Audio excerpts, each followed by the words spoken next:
Imagine landing at one of the world's most advanced airports, only to find out your flight home doesn't exist anymore. Not delayed, not rerouted, gone. That's exactly what happened to thousands of travelers at Dubai International Airport, and the story behind it reveals something most people never talk about when they dream of living the kind of life where you're always somewhere new, always moving, always free. Stay with me, because by the end of this, you're going to see Dubai, airports, and even your own travel dreams completely differently. Dubai International is not just an airport. It is the busiest international airport on the planet by passenger numbers. Over 90 million people pass through it every single year. It connects more countries than any other hub in the world.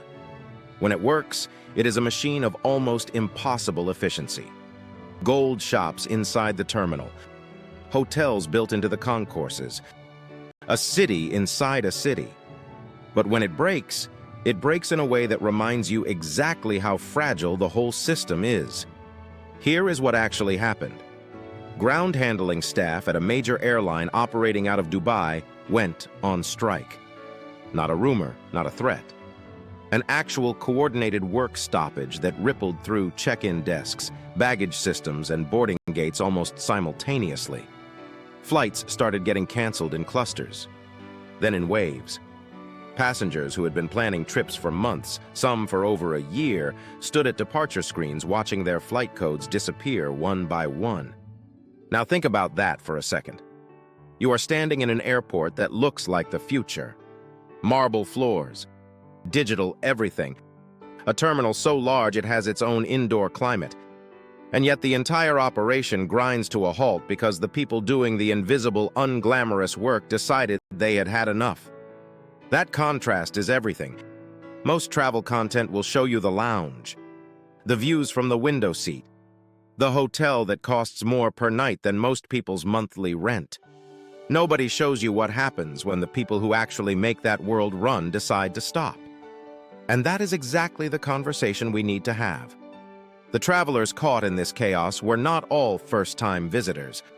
Many were frequent flyers, business travelers, people who had done Dubai a dozen times. Experienced, prepared, or so they thought. Within hours, the departure hall turned into something that looked nothing like the polished travel reels you see online. Families camped on floors, business class passengers queuing next to budget travelers, everyone equally stranded, everyone equally powerless. One thing a disruption like this exposes very fast is the difference between people who travel with a plan B and people who don't. The ones who stayed calm, who found rerouted flights quickly, who knew their passenger rights, who had travel insurance that actually covered strikes, those people were on new flights within hours. The ones who didn't have any of that spent the night in the terminal. That gap is not about money. It is about knowledge. And that is something nobody teaches you before your first big international trip. Here is a fact that will stay with you. Under EU flight regulations and many international airline agreements, a strike by an airline's own staff is considered within the airline's control, which means passengers are legally entitled to rebooking, meals, and in some cases, hotel accommodation. Most of the stranded passengers at Dubai that day had no idea they could claim any of that. Some airlines will not tell you unless you ask. Some won't even tell you when you do ask. The people who knew walked out of that airport into a hotel room the airline paid for. The people who didn't slept on their luggage. This is the part of travel that the algorithm never pushes to you. Not because it's not interesting, because it's not pretty. Dubai itself is a masterclass in presentation over reality. The city was built in decades, not centuries. What looks ancient is usually newer than a smartphone. The luxury, the skyline, the experience, it is all real, but it is also curated down to the last detail for a specific feeling. And when you're inside that feeling, it is genuinely intoxicating.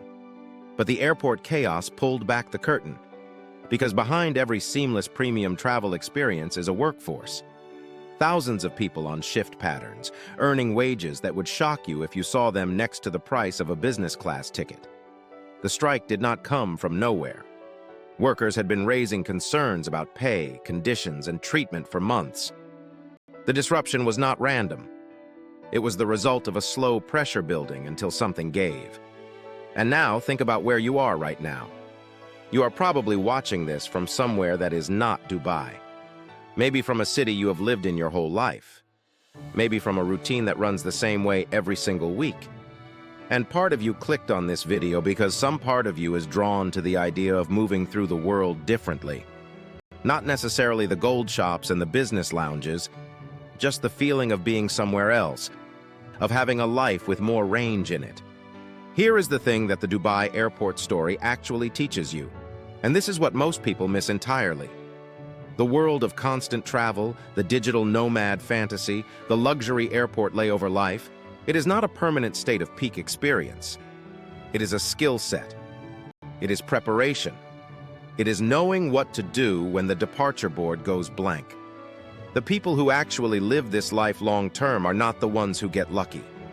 They are the ones who learn to move through uncertainty without panicking. The chaos at Dubai cleared within 48 hours.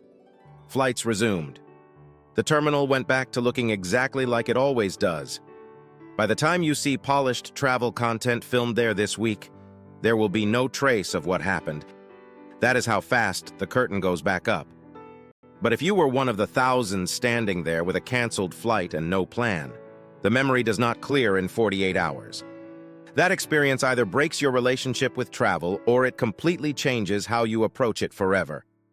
The travelers who came out of it talking about their best story from the trip were not the ones who had the smoothest journey.